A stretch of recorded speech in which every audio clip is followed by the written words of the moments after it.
you?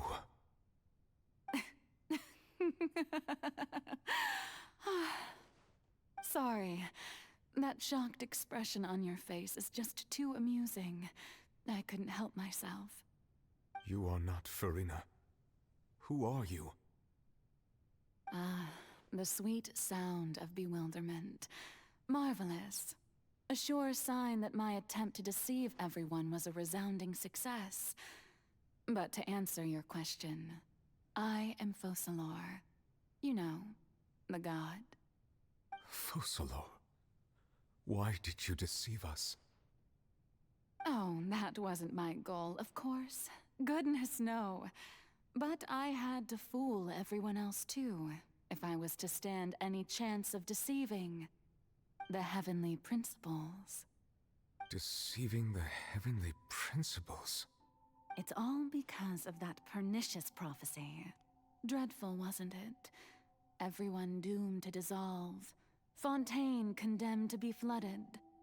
One was not amused. In fact, one was positively bemused when that problem was thrust upon me by my dearest predecessor.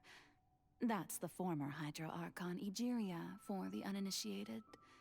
It hardly gets more disastrous than a preordained national catastrophe, now does it?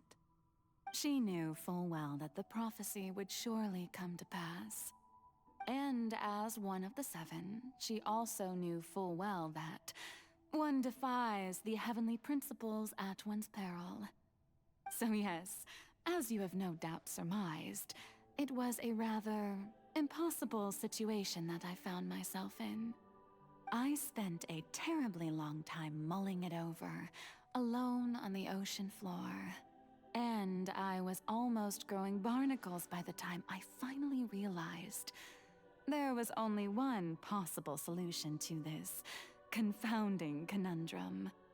I had to outwit the heavenly principles, allow the prophecy to be fulfilled, ostensibly at least, while saving everyone at the same time. I'm a genius, I know. I can only assume that's why Egeria chose me as her successor. Although, looking back now, it was hardly the inheritance one dreams of.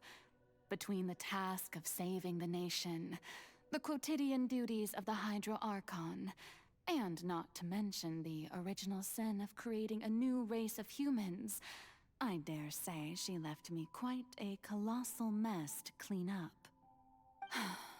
But one can only play the hand one is dealt. I did not choose this, any more than I chose to be one of her Oceanid familiars. So you were also once one of the Oceanids, transformed into a human by Egeria's hand? Yes, I was. I always dreamed of becoming human. And I still do, even now. In my eyes, to be human is to be part of the greatest opera ever known. After becoming a god, I separated my divinity from my body and spirit, leaving behind only a self that was as naive and bewildered as my past self on her first day as a human being.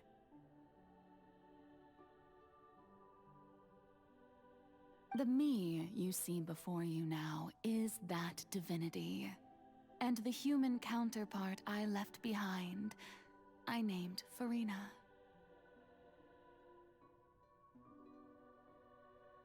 She could feel joy, sorrow, and everything in between.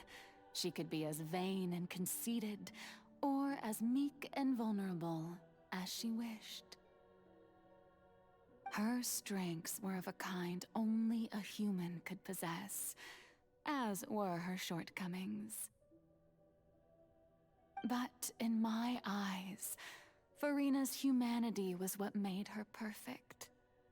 She was perfectly human in every way, the person I always wanted to be. Anyway, so then I cursed her. All part of the plan, of course. The plan to deceive the heavenly principles. Do you still remember the final scene of the prophecy? The Hydro Archon alone, weeping on her throne. In order that the prophecy might appear fulfilled, I invited Furina to be an actress, to play the part of the Hydro Archon in the prophecy.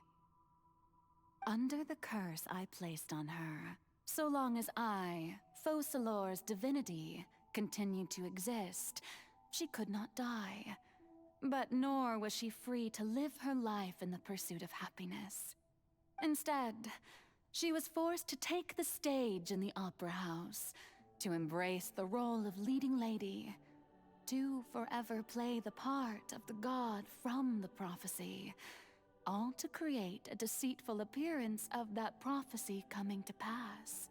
I suppose now you probably understand why your court is called the Opera Epiclese.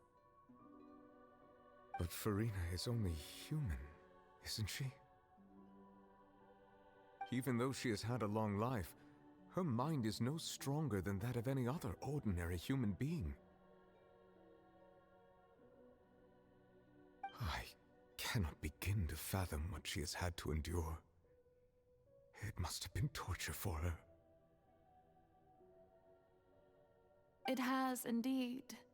And although she is, in a sense, me in human form, I most definitely owe her an apology for it. It's been 500 years. And all along, she's been playing her part in the most unimaginably long, unbearably lonely, and agonizingly painful opera of all